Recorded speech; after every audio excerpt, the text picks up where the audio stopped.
So to all your friends abangakholwa, this is their message.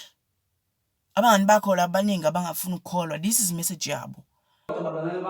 This house of God, the house of the Lord, which speaks about well. It's nothing more than that. House of the Lord. But this house of the Lord, it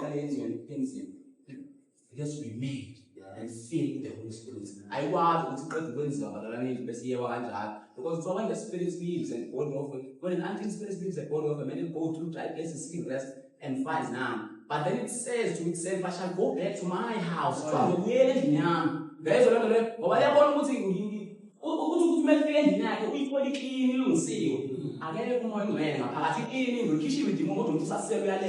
so uyafika manje nalana kuJesu uthi izofika kuyona namanye amadimoni 7 kuma amadimoni more wicked than yena uzokwenza sure ukuthi le ndawo lesi stronghold angempela manje futhi indoda enayifithi iqhuba kanje uyithola ngemihla ngizihamba kanje ngenxa yokuthi utheme ephiliswa lo muntu nomoya engcwele wangafakwa kuyena hallelujah so indlu uyayiclean uyishiye sweet uyasho lapha manje the house is sweet and clean uyayitshela ukuthi I shall go back and fetch 7 more other demons not stronger than me uthi kesovala. Hallelujah, because the Holy Spirit is there.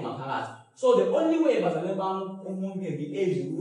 establishing one is through the Holy Spirit. Hallelujah.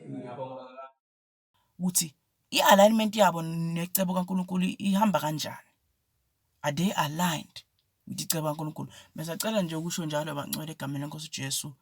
Sibonge izwi leNkosi. Namsile naye siyabonga.